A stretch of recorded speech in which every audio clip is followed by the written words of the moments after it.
به کانال اینفینیتی کوکینگ خوش اومدین. من اول با کمی روغن پیاز هامون رو، یه دونه پیازی که داشتیم نگینی خورد کردم، سرخ میکنم و در این فاصله که پیاز هام داره سرخ میشه من داخل بادمجونامو خالی میکنم و بعد از اینکه پیاز هام سرخ شد من 3 دونه قارچ رو که ریز خورد کردم به پیاز هام اضافه میکنم و کمی تفتش میدم و بعد عدس هامون رو به موادمون اضافه میکنیم.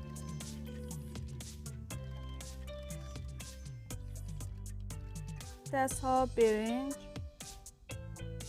و بلغور خیس شدم رو اضافه میکنم. 3 قاشق کوچولو نمک اضافه میکنم. 1 و 1/2 قاشق چایخوری بهش ادویه اضافه میکنم، ادویه کاری.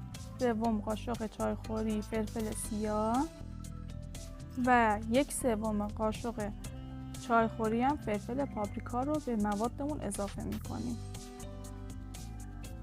سبزیجات معطرمون رو هم که خورد کردیم بهش اضافه میکنیم و 1 قاشق غذاخوری رو به مواد اضافه میکنیم.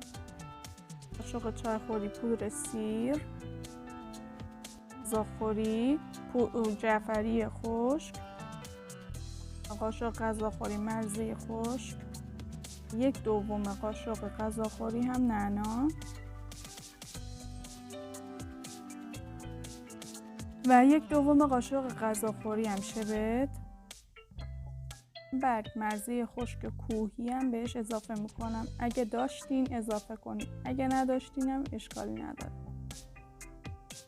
برای خوش‌طعم شدنش 2 قاشق غذاخوری بهش آب قوره میزنم.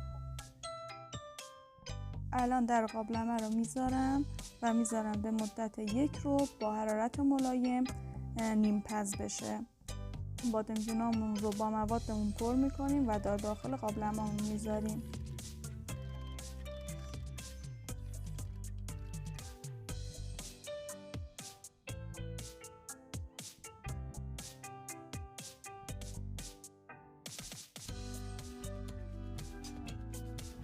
خب دلمه ها رو با 2 لیوان آب جوش با حرارت ملایم میذاریم به مدت 1 ساعت بپزه. فاصله من موادی رو که از داخل بادمجونامون در آوردم خورد کردم و داخل آب نمک ریز کردم. با مقداری روغن میذارم در حرارت ملایم سرخ بشه. بادمجان ها زردچوبه و نمک اضافه میکنم. در مایتابه رو میذاریم تا به صورت ملایم سرخ بشه.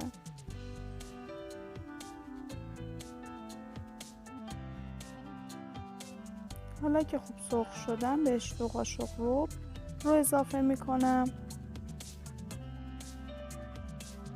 پیمان آبگوره به بادمجونا اضافه میکنیم. در مایتابه‌مون رو میذاریم و تمام. خب دوستان ممنونم که تا اینجای ویدیو همراه من بودید. اگر ویدیو من رو دوست داشتید لایک و سابسکرایب یادتون نره. تا ویدیوی بعدی در پناه عشق باشید و سرافراز.